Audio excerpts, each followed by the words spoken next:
Very good evening, everyone. Welcome to our speaker this evening, Bhante Kotawaye Suseela. Bhante Suseela is actually based in Canada.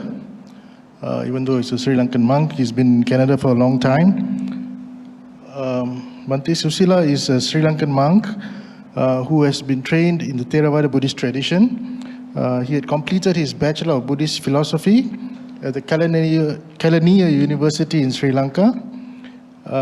As a monastic for 30 years, he had been training in pragmatic samatha and vipassana meditation methods under prominent teachers for several years.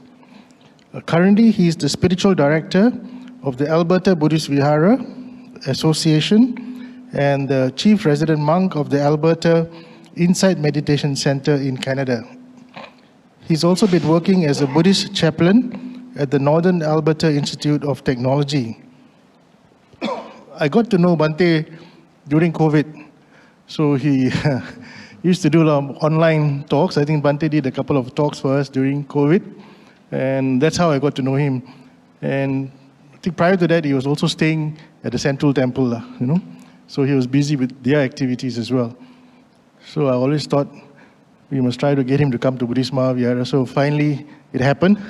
So this year, Bhante said he's coming. So I said, okay, come and stay with us and conduct some programs for us. And he's conducting a 2-day program tomorrow and day after, a meditation retreat from 9 to 5. So I don't know whether any of you have signed up. I know a sister has signed up, yeah. But if you don't have time, you can always join in between, so you don't have to register. So it's okay. So without much ado, I'd like to invite Bhante to start this evening's Dhamma sharing. Its title is called The Development of the Faculties, based on the Indriyabhavana, what was it again? Indriyabhavana Sutta. Yeah. It's very happy to be here after 6 years, I guess. Yeah, I was here just before the COVID. December 2019, and I attended and delivered few teachings at novitiate program in that year. And Mr. Leslie was asking, but I was flying by here but didn't land here. So finally, we made it. So thank you for inviting me and having me and accommodating me here. It's a privilege to be here after a long time. Especially the special honor goes to Venerable K. Sri Dhammanandanayaka Thera. He's from our village. And Dhammaratananayaka Thera, also from our village. And many of the relatives of Bhante's, personally I know them there, and we share our thoughts sometimes. And I'm very happy to see the developments of Buddhist Maha Vihara in many aspects in this scale central. And it's a challenge to develop this type of facilities and the practices among the communities today, because the world is very complicated. But the committee and the community has been working tirelessly to develop this entire facilities plus all the valuable programs to the community. So therefore, we are so much grateful for the community because you have been doing this. So that's why we get the opportunity, the privilege to be here, to conduct and to share our knowledge. So today's topic is quite famous topic, which comes in the middle length of discourses of the Buddha. We will focus on these faculties based on the teachings, and the main purpose of the teaching or this conversation is to get some understanding how we can practically apply the teachings to our daily life. Personally, for me, any type of conversation or sermon is not a matter, but the matter is how much have we applied them? How much have we benefited out of these teachings in this very life, that because we have left very limited time to stay here in this planet. We don't know. We don't know how long we're going to be here. So therefore, it's better to focus on the present moment. So this teaching teaches us how to be in the present moment and how we should deal with our six sense bases with present experiences. Let's go through it.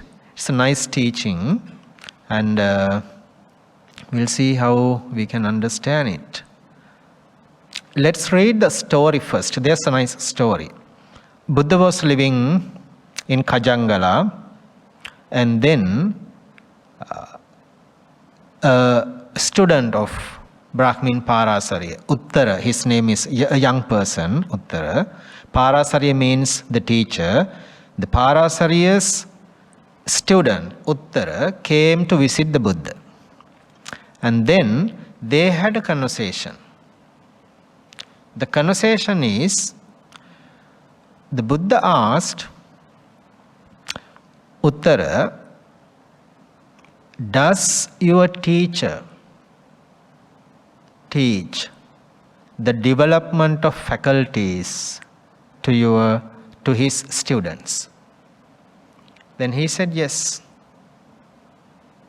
And then Buddha asked how he teaches. This is what he said. Here, Master Gotama, one does not see forms with the eye. One does not hear sounds with the ear. That is how the Brahmin Parasarya teaches his disciples the development of faculties. It makes sense. Buddha replied in this way. If that is so, Uttara, then a blind man and a deaf man will have developed faculties, according to what the Brahmin Parasarya says. For a blind man does not see forms with the eye, and a deaf man does not hear sounds with the ear. When this was said, the Brahmin student Uttara, Parasarya's pupil, sat silent, dismayed, with shoulder dropping and head down, glum and without response. See, there's something to discuss. Buddha asked, what is your teacher's teaching? And the teacher Parasarya's teaching is, don't use the eyes. Simply don't see, don't hear. Is it possible? It's not possible. But he teaches, don't see and don't hear, don't taste, don't smell, don't feel. And in that way he thinks we can develop the senses, because we do not have any engagements or experiences through the senses, which is incorrect. And then Buddha answered to that, it should be a blind person if one cannot see, or it should be a deaf person if one cannot hear, or simply senseless. We should be senseless. if you do not feel anything. And then Venerable Ananda was aside, and he said to the Buddha, he requested to the Buddha to teach. Before that, then Venerable Ananda was there, and Buddha said, Ananda, there is another way of developing the senses or faculties in this Buddha's dispensation. And then Venerable Ananda requested to the Buddha to teach. How Buddha teaches, and Venerable Ananda requested to the Buddha, Bhante, it is the time to teach the supreme development of the faculties. And before we go through that 6 sensory developments, I would like to ask a question from you as meditators or as a practitioner. How you deal with your senses? What type of practices do you have to control over your senses? Because we all have different type of experiences, so the objects that come to the senses we have to deal with. Do you practice any sensory objects through the Dhamma? Like how you deal with those? Any thoughts? What do you do basically when you have somewhat experience? Yeah. Yeah, but we are not listening to the Buddha-Anussati or anything all the time, right? We have many things, multiple things coming in. Yeah, so what is your reaction for that? What is your reaction for those things? No, I mean asking how you practice, how you control the senses. Right. So what else? How you deal with those? Mm-hmm. It is. Hmm. Yep.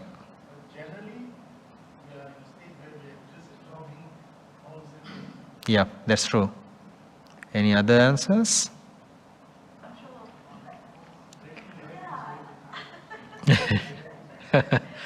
Well, yeah, so all the answers are fitting in. The important thing is that we cannot avoid these sensory experiences. There's no such way to do it. And they are coming, and we're responding. My first advice is we should be firmly mindful. Mindfulness doesn't mean we should need some deeper practice, but at least in the basic level, we need some recognition what is happening there. The main thing for the most of the practitioners is unknowingness. They don't know how to recognize those things. They just experience it and they just react. My advice is we should have a delay response, delay reaction for any type of experience until we sort out the situation. Don't we have that type of condition sometimes when you have some serious matters? We do. So then what we do, we park the situation or the matter until we find a better solution, right? There are some things, some are, then we have to quickly respond. To have a quick response, we should be mindful plus wise. Mostly we mindfully react. We know what is coming in, but the the reaction does not contain enough wisdom, then that generates another condition or another situation for us. Then sometimes it is harmful. It is harmless sometimes. And sometimes that can drag us for a different direction. So therefore, none of us is able to stop these reactions, but the mindfulness and the wisdom are the key components to understand them. Then we'll see how this supreme practice come to be with us. Generally, all humans and the other beings have mindfulness. Because mindfulness, not only a Buddhist teaching, it's just a general practice. Animals have mindfulness. They are mindful about their experiences. And humans also mindful of their experiences. The matter is, the animals do not have ability to develop their mindfulness. They have stuck somewhere else and they just live with what they have. But humans have the capacity of developing that state up to a highest level. That's why the Lord Buddha came to the human planet. Because humans are the most capable and powerful being in the world who can develop. Then, everyone has somewhat mindfulness and understanding with their sensory experiences. The specification with the Buddhist practitioners is, the Buddha has taught us to how to understand, how to deal, and how to control, and how to manage those sensory experiences, and how to turn them into a good manner to get the benefits out of them. That because we have to go with them, with the flow. There's no such way to escape from them. And basically, we are asked to do this. So you said that we have to promptly react to the sensory experiences, which is correct. We have to.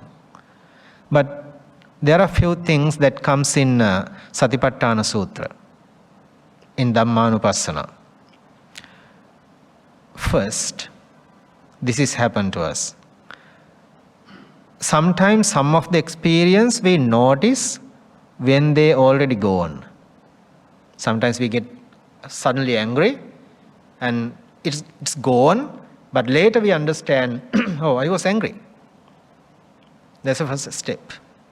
That happens to everyone. But what is the valuable point of that?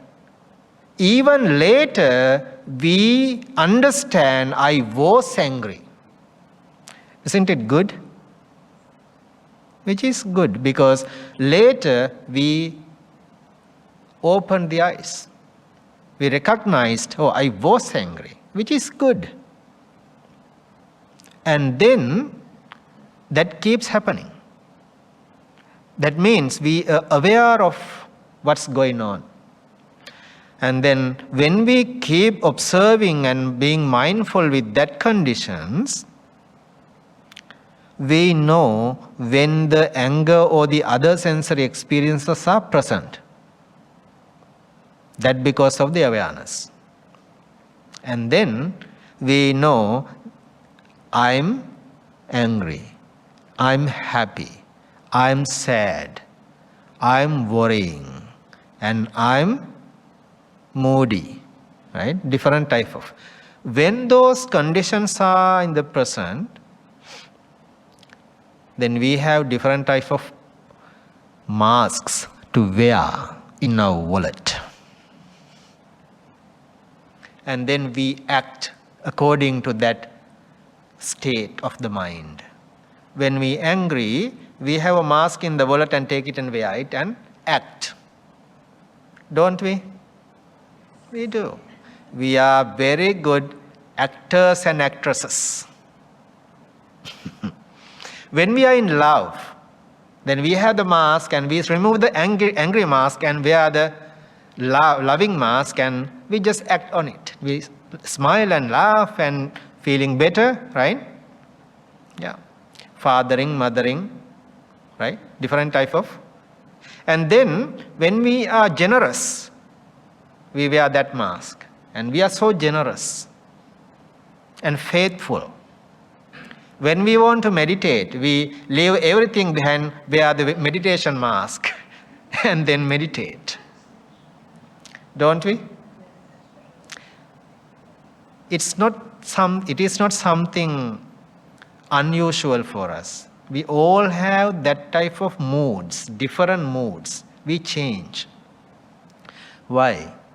That because we have different understanding, different experiences. See, some people, some beings, always angry. They're moody. Some people are always smile. They're so kind and compassionate. They have no such hardship in the heart and they are so soft. And some people are always worrying. They have no happiness. Whenever we see them, they're moody and pale and unhappiness is there.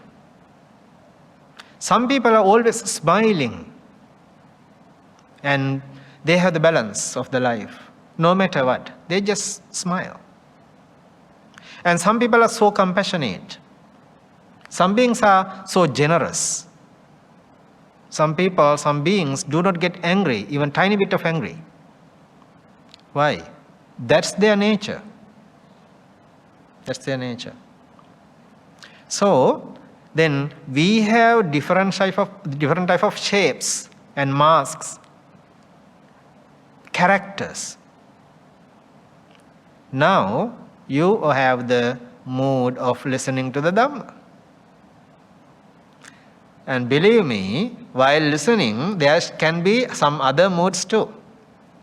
If this teaching does not fit to your understanding, you will be moody or sleepy. If it is fitting to you, I can see you. I can understand the audience. And if you are upsetting what I'm saying, with what I'm saying, I can see it, but I don't react. Is it a surprise? No. Why? It's not a surprise for me because I know the audience, what happens. Those are different beings from different backgrounds. They are coming from different backgrounds and with different experiences, right? And there's no surprise because of their moods. That's the nature of them. And therefore, I do not worry about these moods. I just being flexible for everyone. It doesn't matter. Once, a few months back, I conducted a meditation program at a library. A lady who was sitting, and she was very good with the meditation. She's a Christian, but she came for the meditation. We do not meet Buddhists all the time to teach meditation in the West. Mostly we meet Christians or the other faith. It doesn't matter, we just teach. I'm not seeking for only Buddhists to teach. Even the Buddha did not do it. And he just taught to the humans and the devas, for the beings who are willing to learn. That's what I'm doing too. And then that lady was so upsetting. She was very delighted before. And I noticed that. And I was noticing that she wasn't comfortable with the meditation too. Later, I spoke to her And I asked, what happened to you? I felt something is going on. And then she approached me and said, can I hug you? I said, yes. Usually we don't do, but that moment I said, I thought I should neglect it. Then I said, yes. Then she felt so happy. And she said, my dog was seriously sick, and I took him to the doctor, and the doctor said, put him sleep. Sleeping means dead. And she was worrying about that action. That action. She knew that it's wrong. She knew that it should be done. But she had no choice. That's the culture. That's the environment. And even she was strong enough to come to the meditation, even though that had happened few hours back. And then that hug helped her to release her suffering. And then later, personally, I talked to her what we should do with this kind of situations and how we should deal after that. And then later, she continued the meditation, and she was one of the devotional person there. So I don't want to say all the details, nitty-gritty details of that, but that's happened. So then this type of conditions or moods or the situations we might meet all the time, everywhere. And how we should deal with those, right? And then even one day we will meet too. Definitely you have been meeting those things. No doubt about it. So therefore, then when we are in the moods, different type of shapes of the mind, states, at the moment we recognize them. Then we know how to deal with them. While we are observing and while we are observing them wisely, what happens next? Then we will understand before they arise because of the knowingness. Earlier, we did recognize them later when they passed. Again, with the practice, we understand them when they are present. Then later, because of the wisdom, we will understand them before they arise. That means we have developed our senses. And then, again, while we are applying that conditions, situations, then later we will recognize there is no such existence within me and everything has gone. That we call the enlightenment, the fulfillment of the practice. Until then, we all will be having any type of sensory experiences. To get to that point, this teaching will help. Do not be stressful. It is not hard. And do not underestimate, it is not that easy either. We should have a better practice. Remember, to develop the senses, there are two railways. One is the mindfulness, and the next one is the wisdom. The mindfulness with the wisdom is the railroad. These two tracks will help us to develop the senses, understand the teachings. And then how Buddha taught. I will not go with all the details because we need to save the time for our Q&A session too. I will get a couple of senses and then discuss it, and you will understand the rest. So with the eye, this is what happened to us. I think I'm missing some part of the teaching here, but I'll grab this number 6 here, then I can go with the other rest. How we do, when we happen to see forms, what we experience? We have agreeable experiences or disagreeable experiences. So neither agreeable or disagreeable, simply neutral experience. That's the reaction from us. When we see sights, forms, sometimes we happy. Agreeable means which we like, which we accept, which we happy. What is the disagreeable means?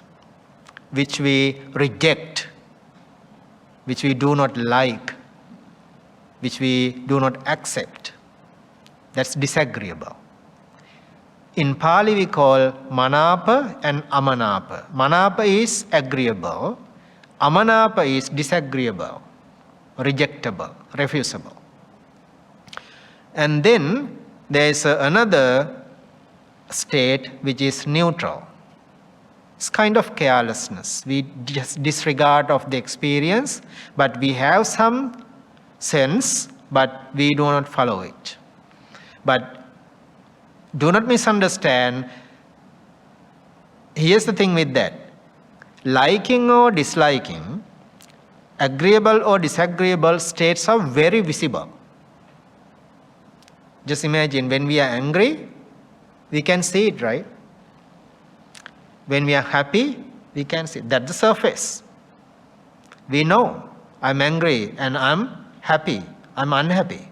They are very visible. They are very visible.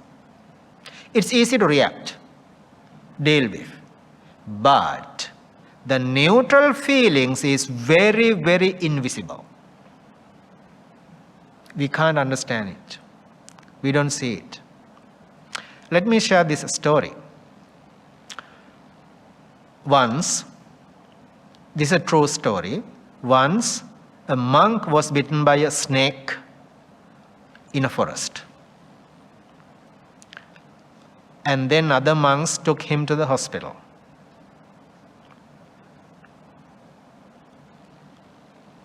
And the doctors put him on the bed, but he was screaming. The monk was screaming. Nobody looked at him. All the doctors and the nurses, attendants were surrounded by another person who's calm and quiet, silent. And everyone was surprised. This monk is screams, but everyone gathers with a calm patient. And one person approached that crowd and asked, "Oh, he's suffering and he's worrying and he's in danger. But you all are here with this unconscious patient. Why don't you look at him?" Then the doctor said this: to scream, that person is conscious enough. To scream, that person is aware enough. He's not in danger. But this person is unconscious. He's in danger. He should be treated quickly, promptly. That's why we are looking after him. Let him scream. Because he's not, the situation is not harmful for him. So, liking and disliking that kind of situation. But neutral feelings are very invisible. We can't understand. We should deal with them very carefully. This is how we should deal. We know when we are angry, we are taught to apply loving kindness, compassion, or such things to prevent that anger. to suppress the anger. And for the happiness or the affection, for the lust or raga, we advise to apply foulness or kind of disgusting matters to prevent that state.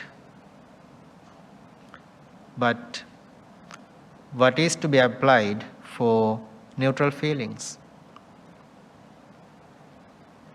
It is anicca.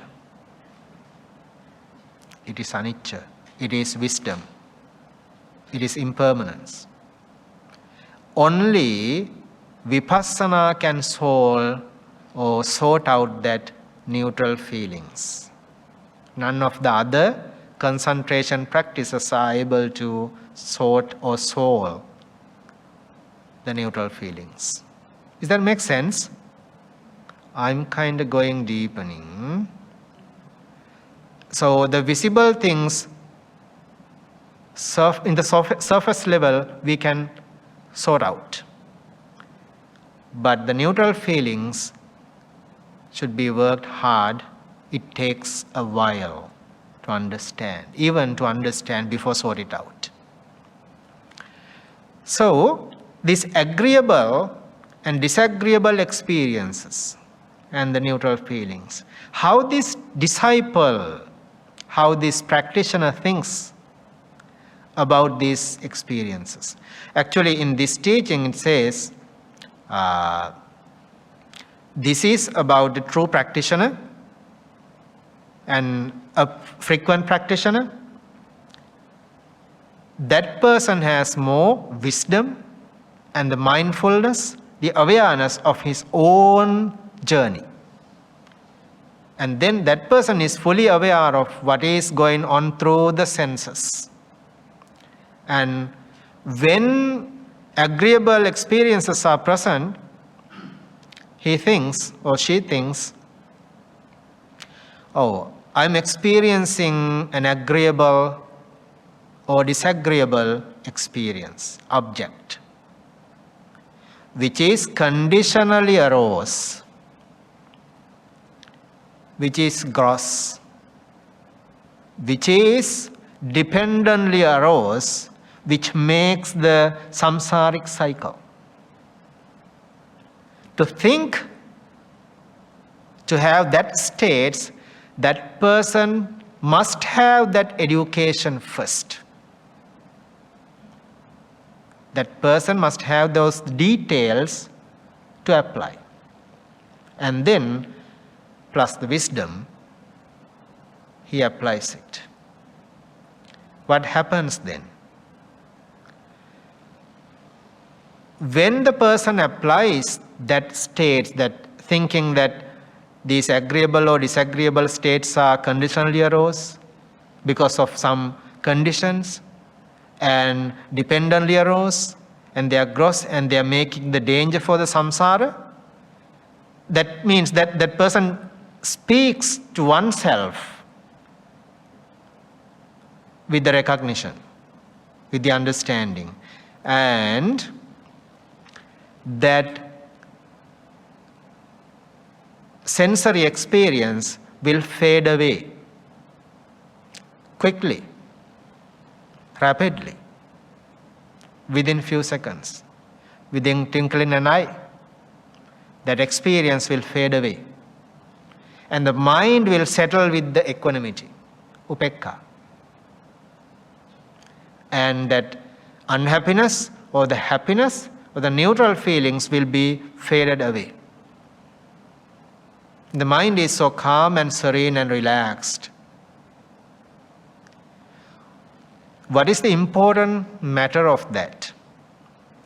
When we are truly engaged with these sensory experiences, those are based on three unwholesome roots, which is lobha, dosa, moha. And then our reactions also based on lobha, dosa, moha. Lobha means greediness or lust in another way, and then hatred or anger, and the delusion. or ignorance. Mostly our reactions are based on unwholesome roots. And then the wise person has this understanding because of the long-term practice. That person applies this equanimity and this wisdom into the experience, and then he or she knows how rapidly, how quickly these sensory experiences can be fade away without get into the mind. On the surface level, that person can reduce or cut off. That means we do not welcome to those sensory experiences, objects, to our house. We do not take them to inside. But we experience them and we leave them away and keep them away. We don't accept them. We do not reject, we do not refuse, we don't fight, but understanding is the barrier to prevent those experiences. Understanding is the reaction. But generally we have unwise reactions. We think that unwise reactions can kick out these objects. No, they just get into us and they are deepening within us because of the unwiseness. I'm stating this, I'm telling this with my true experiences of the long-term practice. I'm not just telling this because of the teaching or because of the text. I'm telling this with my personal experience. So you are welcome to apply these direct teachings in daily life in order to understand it with your 6 sensory experiences. If we recall the Satipatthana Sutra, once the Buddha has taught there where this suffering exists, where this suffering ceases, what should be done with that. Then he uttered, suffering exists, or the tanha exists within these 6 senses. And where this tanha or suffering ceases, again within these 6 senses, not somewhere else. Sometimes when we point out the moon, instead of looking at the moon, people looking at the finger. Right? One day a person lost something else in the dark. He was looking around a light, under a light. Another person noticed that someone is looking something else, searching for something. Then the second person asked, what are you looking for? He said, I lost something. Then he said, what has lost? Then he asked, where did you lose it? He said, in the dark. And he was searching under the light. Then the second person asked, why are you looking here instead of there? Because there's no light. He said, there's no light, that's why I'm looking here. See, people are misguided, misled, mistaken. Beings are mistaken so much.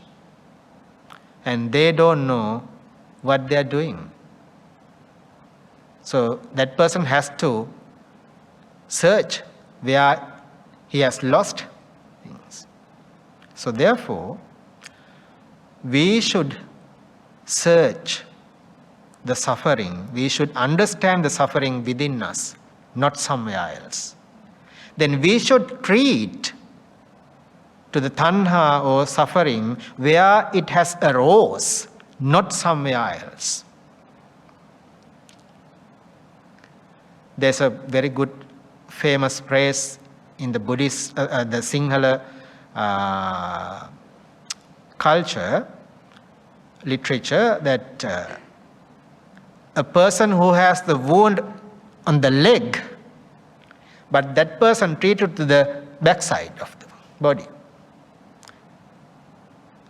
which is should not happen. We have to treat to the wound on the leg, but we treat to the backside. It doesn't work.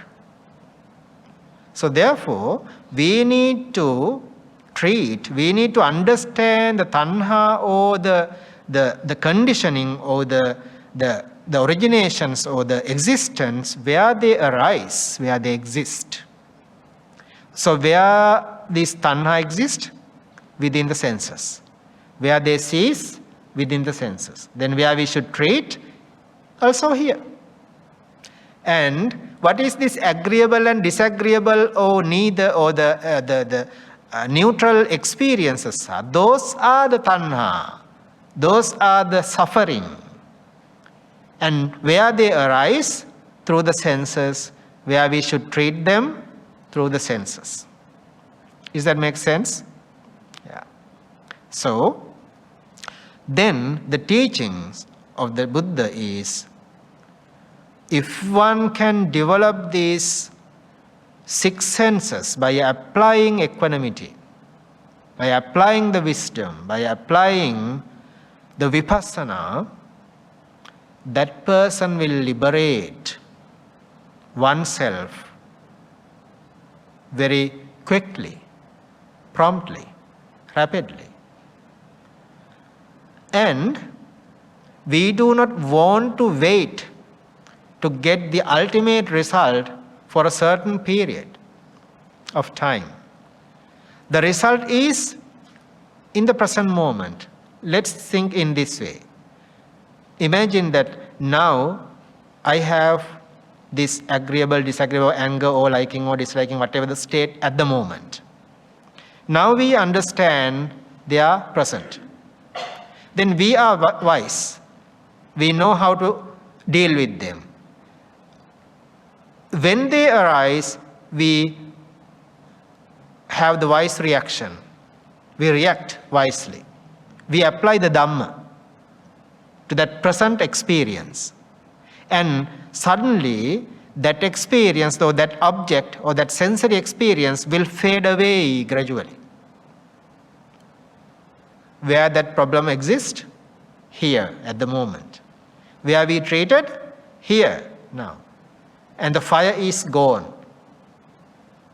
Problem is solved. We have applied the Dhamma in the present moment. Where's the outcome then? Is it hereafter? No. It is in the very present moment.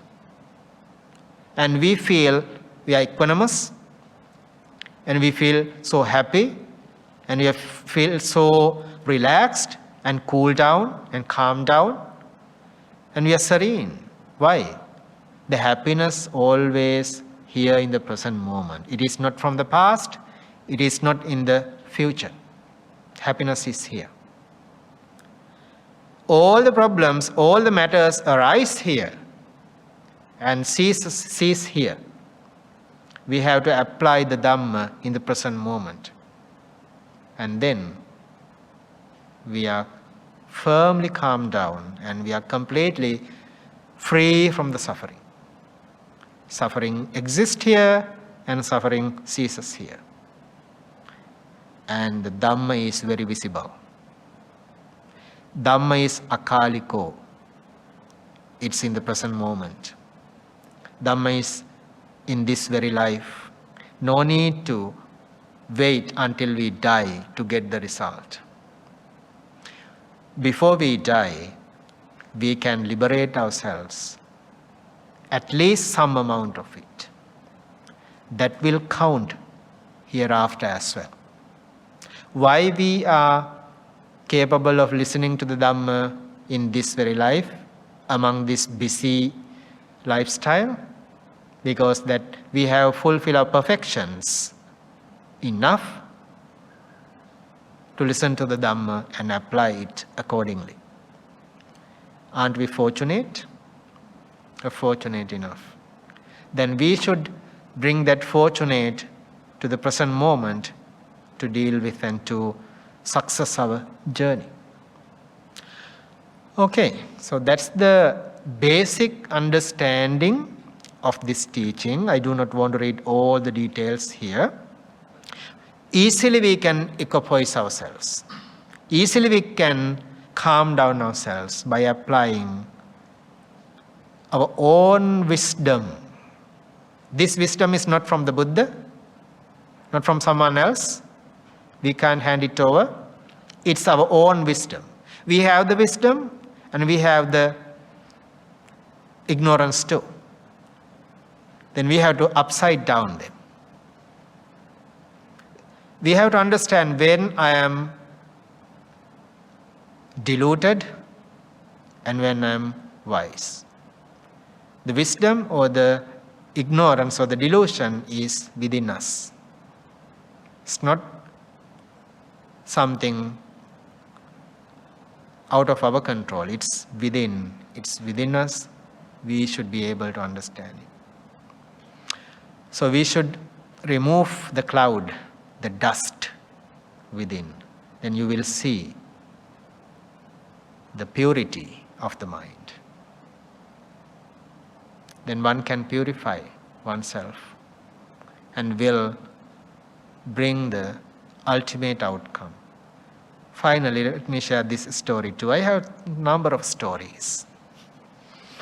One day, a farmer started to prepare the field, and Buddha noticed that. He approached him and had an amiable conversation with him. Buddha asked, "What are you doing?" He said, "I'm preparing the field." Buddha said, "Good." And he left. Following day again he came. He had the conversation, continued the conversation. Nothing much, just simple thing. And this was happening for a while, and that farmer was thinking, this Gautama, this ascetic, is keep coming to me that because of the friendliness. He is a friend of mine, and then he should be treated by me. And then he thought, I will offer a portion of this harvest when it's ready. Then Buddha was waiting for the harvest, as well as the farmer.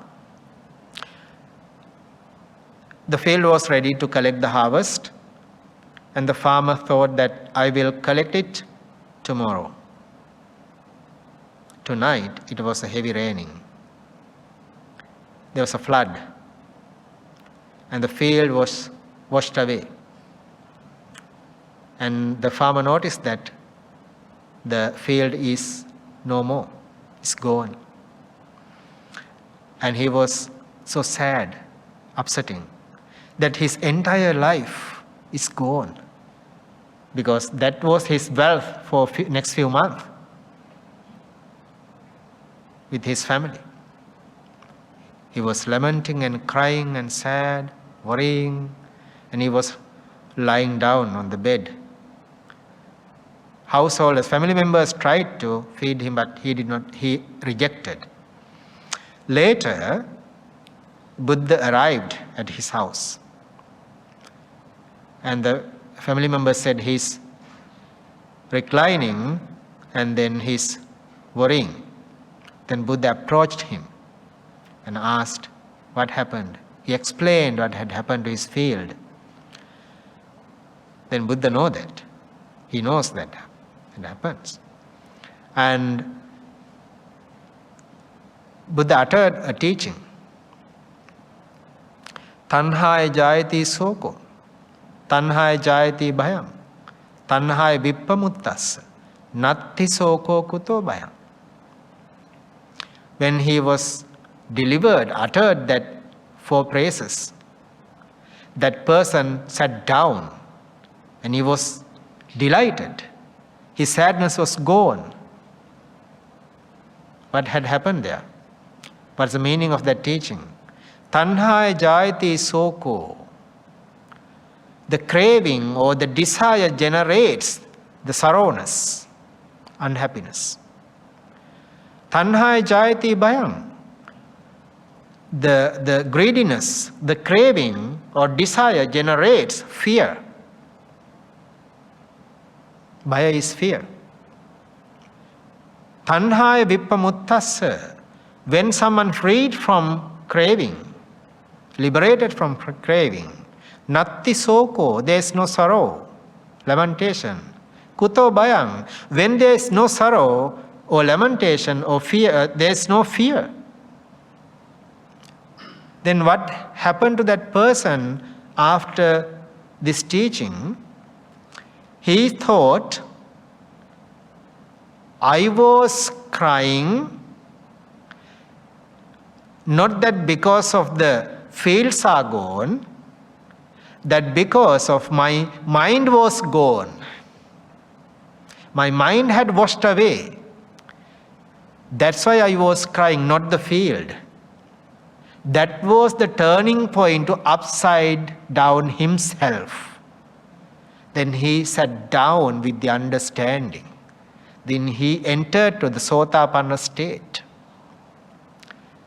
Rapidly, quickly. That's the understanding. He understood that my mind was washed away. I was blind and ignored. I was fooled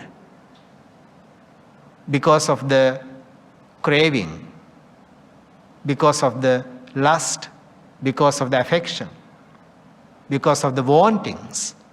Then he suddenly realized that craving should be gone. Then he turned himself into the practice.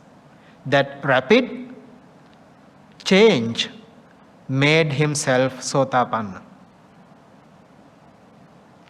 That's the present live experience of the Dhamma, live experience of Dhamma. So therefore, the Nibbana is very visible. Nibbana is here in this present moment. There's a full liberation. Before that, there's a step-by-step liberations, which we are going to talk in another topic with our another program prior to Nibbana. So we'll discuss about that too. So I will stop here and I'll open to the conversation. If you have any concerns about the teachings, I usually request to the audience to bring the questions regarding to the teaching, not something else from somewhere else, related to something to the practice. That's most important, to continue the conversation accordingly. That will help for everyone. Okay, so it's your time now. Hello, Bhante. My name is Yeng. I think recognizing the feelings is quite easy. I think in daily life we actually experience a whole range of the different emotions. And I think some emotions, somehow I think we feel it's a bit difficult to deal with. And one of that is actually jealousy. Why I bring that up is because I think, in this world, we see many people are very successful, they're prettier, they're better, they're brighter than us, right? So always, this is a feeling that, we're just not measuring up, and then, we are jealous at the people's success. So I actually do have that feeling, but, after today's talk, right, I still have not digested everything that you said, but I think the key takeaway for me is, being mindful of the jealousy when it arises. And I think, that's rather easy. And then applying the wisdom now is the difficult part. So can Bhante use this as an example? How do we deal with it after you have recognized that the jealousy is coming again? So what do I do next? Thank you. Thank you. That's a big question. Okay. So believe me, I also have jealousy. I'm not liberated from it. I experience it, which is true. We all have somewhat. That because we are in a mundane world. This world is not completely purified world. And we have different levels of experiences. As a human, if we do not have anger, hatred, lust, jealousy, ignorance, we can't be humans. Why we are here as humans? We are here not to liberate, but to fulfill our senses with this sensory world, pleasurable world. We are not here to liberate or seeing Nibbana. Nibbana is an additional thing to the human world. Humans are in the human planet or born here to fulfill their senses, to enjoy. And then we are going through those experiences all the moments, all the time, and I'm happy that even though you said that you have jealousy and some sort of experiences with that, along with that, what's the good thing of it? You, sister, understand that you have that state. That's the most important part of the practice. Why? Many of the practitioners do not understand what they are going through. It's simply, if we do not understand the sickness, we can't prevent it, we can treat it. And then you understand, I have jealousy. I'm sure not only jealousy, we all have some sort of hard experiences, which is natural. And we understand that nature, and you have the willingness to prevent it or suppress it, remove it, work with it, and to liberate from it. That's the second important thing, that you want to free from it. That helps us to deal with the jealousy or whatever the state. And then you seek, and there's to understand, to recognize, to deal. Don't you think that you don't have wisdom there? You do have wisdom there. You do have mindfulness there. What is the lacking there? We have the understanding, we have somewhat wisdom, we have mindfulness, but something lack. What? Effort, energy.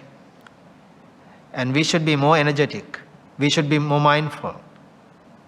I already said that we are mindful, we have mindfulness, but the application is the matter. The way how we apply it, the way how we see those things is the matter, not the situation, not the condition.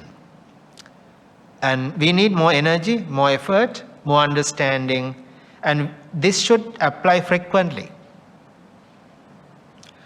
And the wisdom part, it is not something that we can provide to you.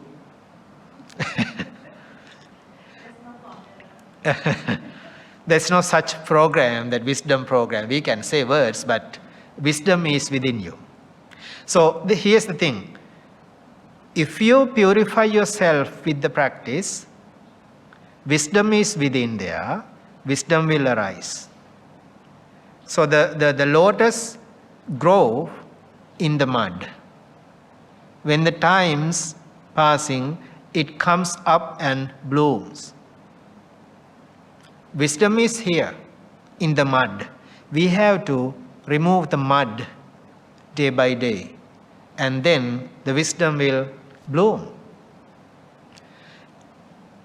The basic wisdom is there. We have the basic wisdom. Why? That's why we understand.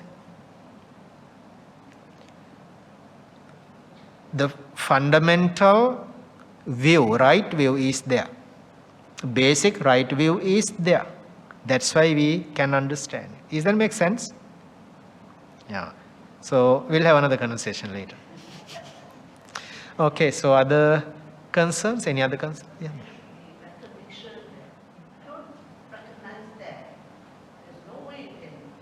Yeah.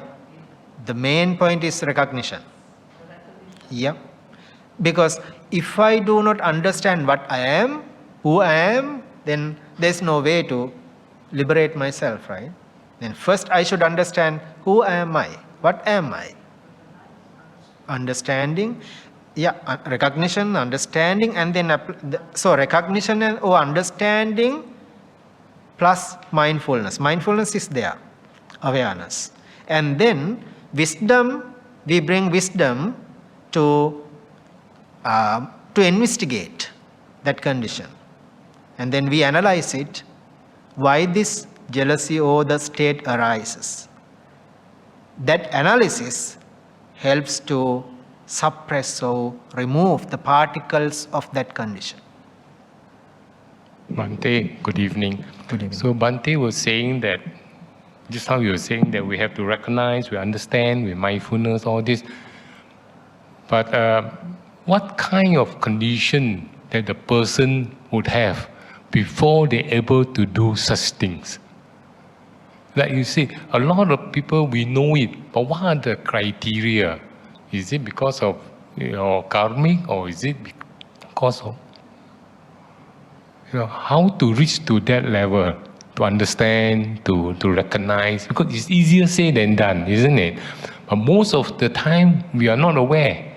So what we need to do? Thank you. Thank you.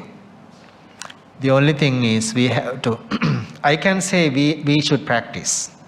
So what is the practice is? What is the practice is the application. So where we can apply? Should we come to the temple and sit and watch ourselves? Not only that. So we have a life. All these activities, the activities of us from morning to the evening that we are going through, dealing with, are subject to the practice. There is no such small, tiny thing that we should avoid. So that's what in the Satipatthana Sutra says, that we should be fully aware of what is going on with us. I understand your concern that it's so hard to recognize some of the conditions when they arise, because sometimes they are powerful than us. They can suppress ourselves, and because of the power. That because we can be suppressed or overpower, that because we are not wise enough. We are not wise enough, and any powerful matter can overpower us, either mind or the eyes or the nose or the tongue. Just imagine that when the craving arises for meals, how we deal with it, and how we express our wanting, how we drive through the restaurant by restaurant finding better food. We cannot fulfill, we cannot fulfill ourselves. That because we want to feed our senses, keep feeding them, we are not satisfied. And then these states keep coming because we haven't dealt with them enough. And if we truly recognize these are keep coming, the same things happening, then the wisdom should be there to prevent those. So I can keep talking on this, but the thing is, the more effort, energy, and the more wisdom is the key in order to deal with those conditions actually. But the practice means daily application. It's not a one type of meditation session once a week, once a month, or listening to a sermon, having a conversation once a week. It's not enough. It's about your daily application, how we deal with the things, how we are mindful daily. That's the matter. Is a lack of awareness basically a form of moha? Yeah. The delusions, Because sometimes when we talk about agreeable, disagreeable, a lot of time, like your example, we go around the restaurants, looking for food. But we do not know there's actually greed, you see, in us. So there's actually a form of moha and, Actually, agreeable or disagreeable states arise because of the moha. Otherwise, we should be able to deal, right? Yeah. Delusion, we are deluded. That's why we just feed them. We generate them. Lobha and dosa arise because of the moha. Ignorance. Can moha be also termed as a neutral feeling? That's a neutral feeling. Yeah. Simply, again, if I recall that, lobha, dosa, like liking or disliking, is very visible. Yeah, it's very visible. Yeah, we can deal. Yeah. But moha is underneath. It's kind of hiding. And it's hard to recognize until we expand the wisdom enough. The only way to deal with it is vipassana. That comes with the direct teachings. But the moha, we have different levels of moha. Basically, we all are deluded in the samsara.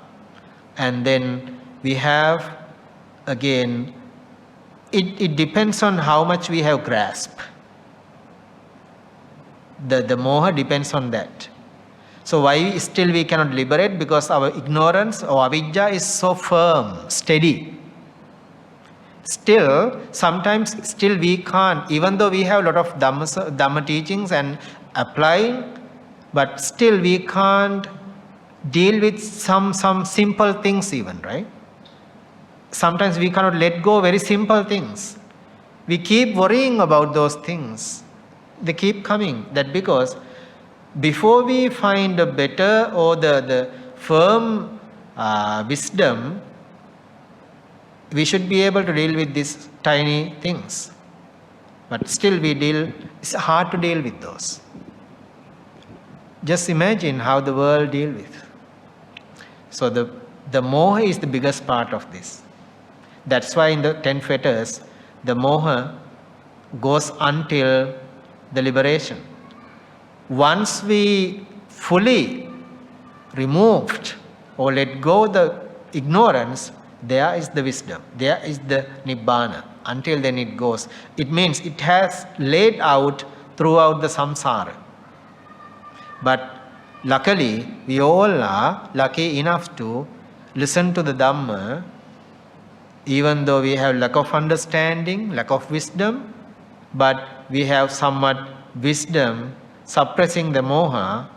We are lucky enough to realize the teachings. We know what is good, what is bad, what is benefited, what is non-benefited, and what is mundane, what is supramundane. We have that understanding.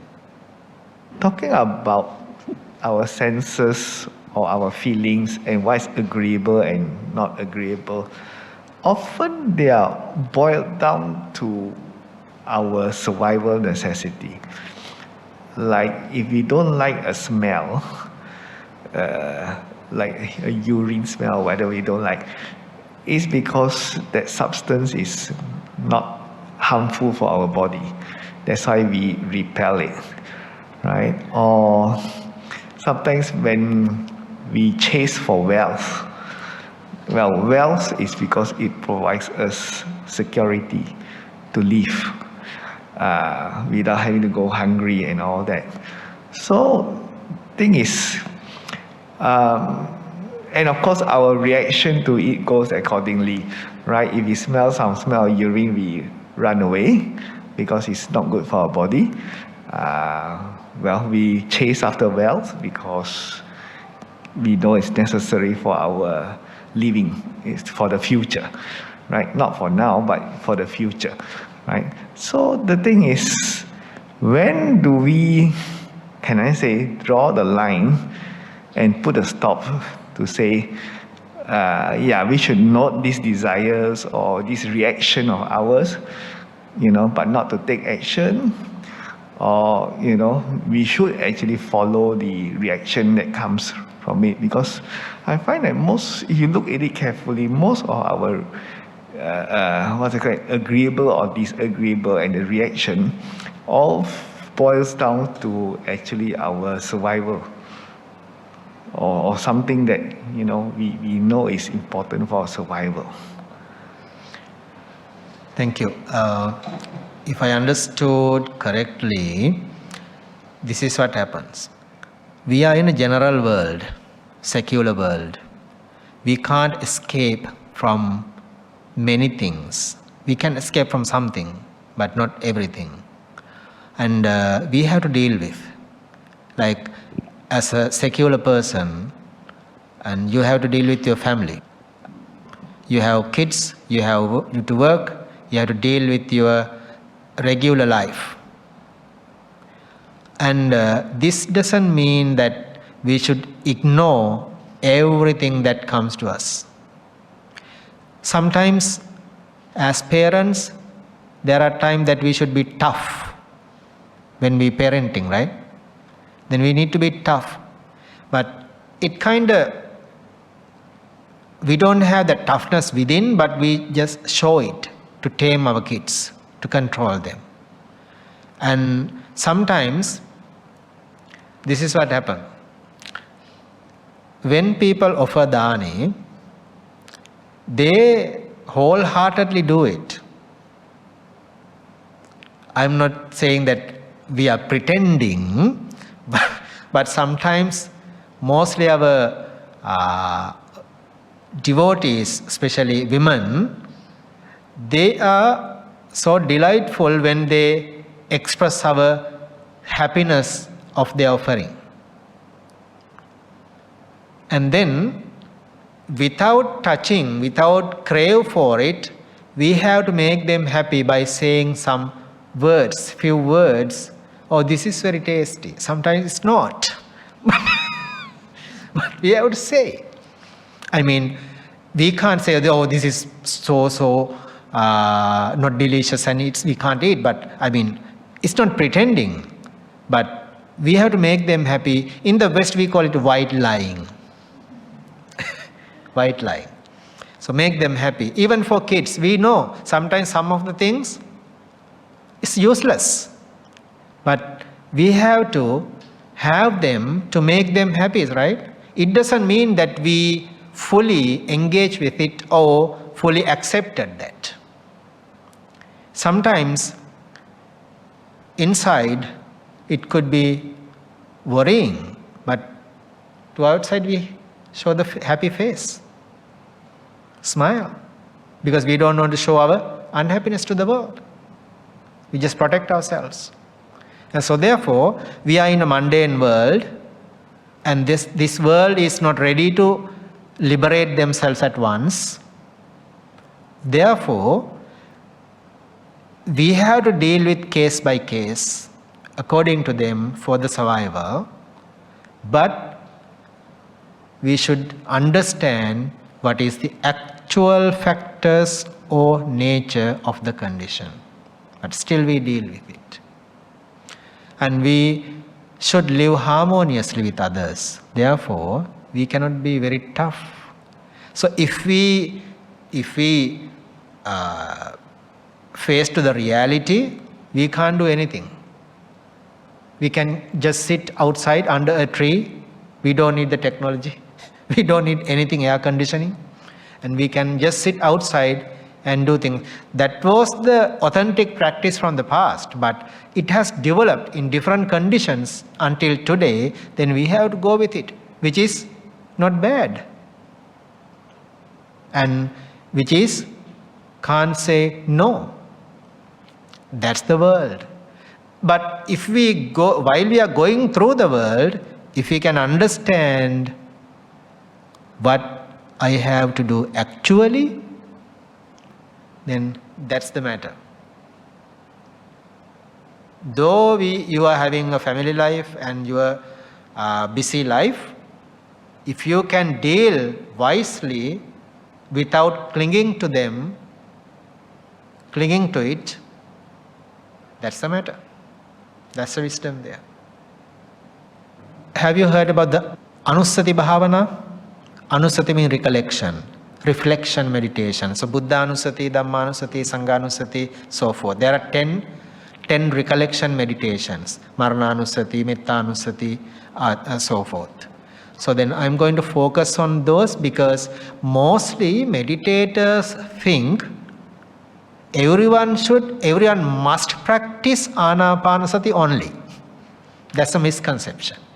Buddha has uttered all these 10 recollection meditations which is benefited to each one of us because everyone has different abilities of doing it. So therefore I just wanted to give some insight about the recollection meditations. That's the next one, I think. Yeah. Prior to Nibbana. That's a topic that I was talking a few years back before the COVID with the Westerners. People, that the Nibbana is the ultimate outcome. But people fight for it.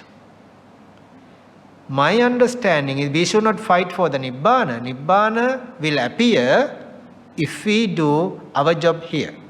So then there's a Kusala Patipada, we call wholesome activities. And then we have to understand unwholesome activities. There is an order of the path to reach Nibbana. Then I was thinking it's better to give some understanding or insight about the path which we have until we get the ultimate result. So that is a path to Nibbana, but what we have to do beforehand. That's the next topic. Thank you. Is it possible to stress on Maranasati? Yeah, because there are 10 It's a very interesting topic. So there are 10 recollections plus Marananusati. Yeah. Mm-hmm. So we'll focus on those. Yeah. Well, so that's a good question, but I should have a long answer. So, Anapanasati, most of the teachers focus on Satipatthana Sutra. The first guide or the first teaching is Anapana. They think that that's the only teaching, only meditation for the liberation, which is incorrect.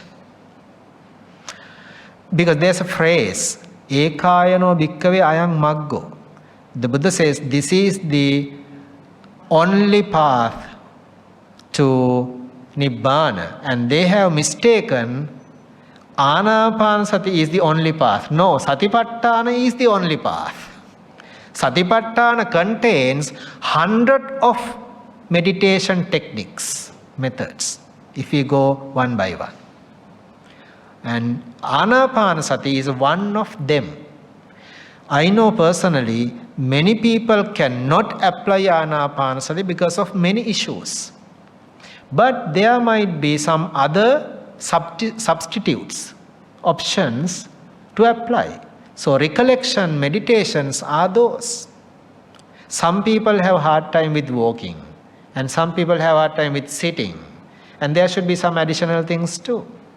If we only sit for meditation, why Buddha taught other 3 postures? Are you coming tomorrow? Yes. Let's talk about that tomorrow. Yeah, so let's leave that question for tomorrow. You can ask that question tomorrow, then I will answer. We can do the Anumodana. So let's do the Anumodana.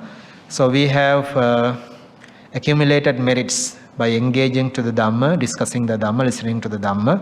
By the power of these accumulated merits, may all departed beloved relatives and friends of our families partake these merits, and may they fulfill their wishes wherever they are. With that intention, we may share the merits. You may repeat after me.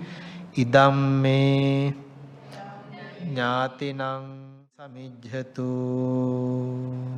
Sadhu, sadhu, sadhu. You may have a good night, and thank you.